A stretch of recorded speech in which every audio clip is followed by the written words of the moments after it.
Now, one of Trump's big promises before he became American president is he would stop the war in Ukraine overnight. He played hardball with Zelensky while seemingly buttering up to the bloodthirsty tyrant in the Kremlin.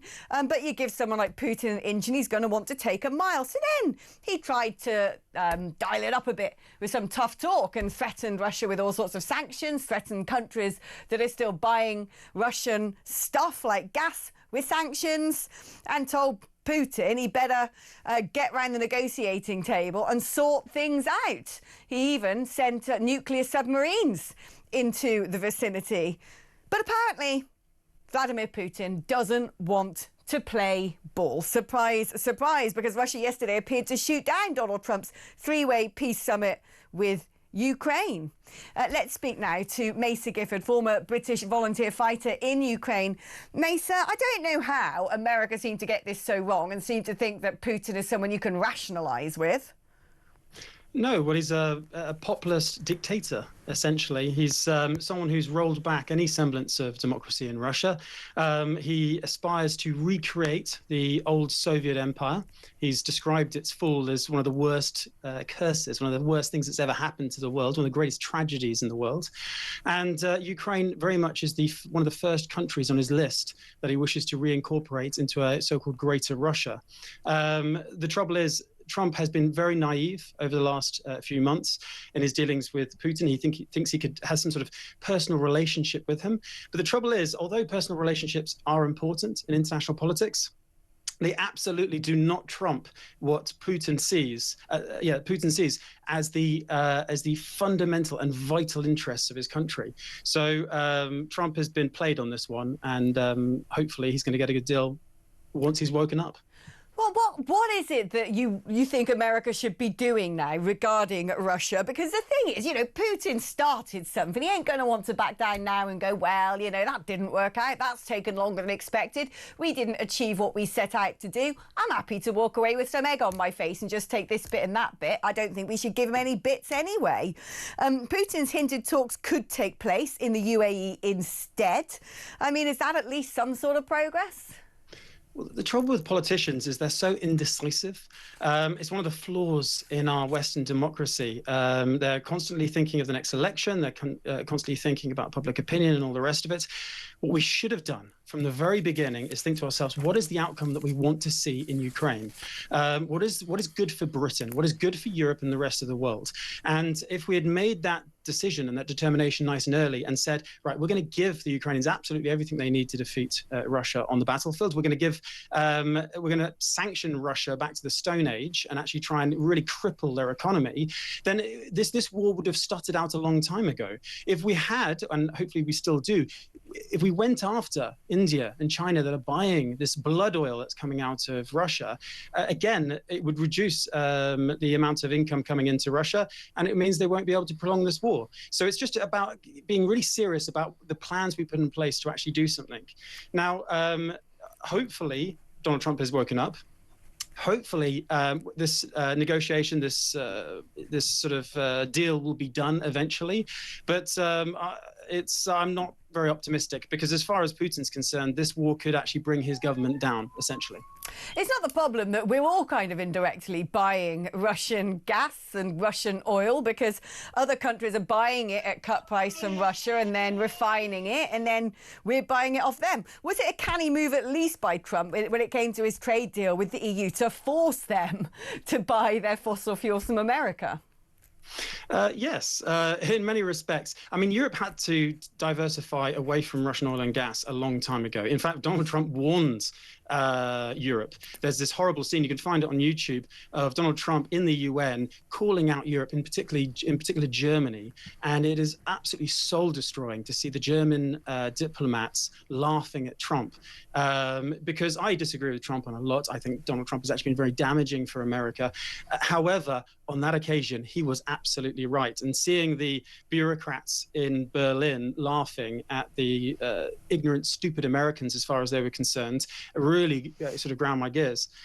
But anyway, either way, Britain and Europe have to diversify away from oil and gas. We do need to be investing in our military-industrial complex because Russia has proven itself time and time again to be a huge threat to us. We've seen our prices shoot up, our bills shoot up. We've seen Russian tanks on our borders. So it's about time we actually start facing the reality, Donald Trump's reality, of a world that is a lot more aggressive. It's a lot more not based on a world's international order, based on law and human rights, etc. It's actually a place of big powers now. And we need to, as Britain, a post-Brexit Britain, we need to be focusing on British power and exerting it with determination and with guts all around the world. Right, you don't want people around the world to love you and think you're kind and cuddly and aren't Britain lovely. You want people to fear you. You want people to respect you, particularly your enemies.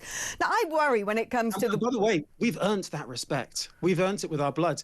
In the Second World War, we didn't have to defend Poland. In the First World War, we didn't have to defend Belgium. In Ukraine, we didn't have to stand up and fight, not alongside them, but support them in the way that we did. Britain has a great reputation for standing on principle. And I think a lot of people have forgotten that. So getting that principle back and exerting our voice around the world in a determined way is something that we really need to make sure we do. I like that. That's a good, strong, patriotic and common sense talk. What is life like in Ukraine? How is the war effort going? Because I think we've got a bit of war fatigue now, don't we? It doesn't sort of, yes, we're hearing about peace talks and negotiations and Trump and Putin, but we're not all too often hearing about how the Ukrainians are doing, how the war is going. Well, it's a bit of a stalemate at the moment. The Russian summer offensive has largely pettered out. They lost 20,000 men and probably gained about a foot of territory. That's an exaggeration, but literally only a few villages were taken this summer. This war has stagnated. Vladimir Putin is desperate to make progress because as I said before, as far as he's concerned, this could mean the end of his presidency, his regime, his gangster regime. So the ordinary Ukrainians are very much tired. They do want to see an end to this war. But as Ronald Reagan said, you can't, the fastest way to peace is just simply surrender. And Ukraine is just not going to do that. There's far too many patriots for that. And why should they? Why should they surrender when they've been invaded by a monstrous neighbour? I wonder how the Russians are thinking about this. Of course, they're, just get spoon-fed propaganda from all the state-backed channels. But I wonder how many Russians are sort of looking at the body bags piling up. Well, the Russians, it is a very restricted society. The only way you can get the internet or free internet, any version of it, is to get a VPN in Russia. The Russians, incidentally, are actually quite cracking down in a huge way on freedom of speech online. It never really existed. It's the old sort of Adolf Hitler technique. In a Nazi Germany technique whereby the newspapers almost self-censored themselves because they knew they didn't have to, there was no law passed saying that they didn't have to say a certain thing, but they knew that if they did, they'd end up in deep trouble. And it's very much what Vladimir Putin's Russia's like. But incidentally, they now are starting to pass those laws and they are becoming more authoritarian and exerting themselves. So, and also the Russian people, because it's never been a democracy, their sort of culture has changed because of that. They self-censor themselves. There's such thing as doublespeak, where you try and give your opinion, but you do it in such a way that you don't criticize the state or the state's narrative. So there's a lot of self-censorship. There's a lot of frustration. And if I'm honest, if you truly got to the very heart of what the Russian people wanted, they'll want peace. They'd want economic prosperity. They want a future. And Putin is robbing them of that as much as he is robbing the Ukrainians. Tell you what, Macer, I bet there are a lot of people listening to what you're talking about, the self-censorship and media automatic self-censorship and the government cracking down, coming out of department now to monitor it, thinking it's all right, we're a step ahead of Putin here in the UK, aren't we? Thank you ever so much for coming on the programme, Macer. When are you due to go back out at any time soon?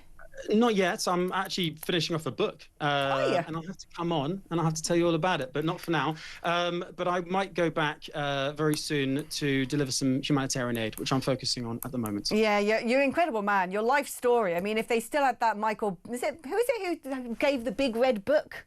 Oh, This is your life. Yeah, I was trying to think of who the host was. Michael Aspel, wasn't it?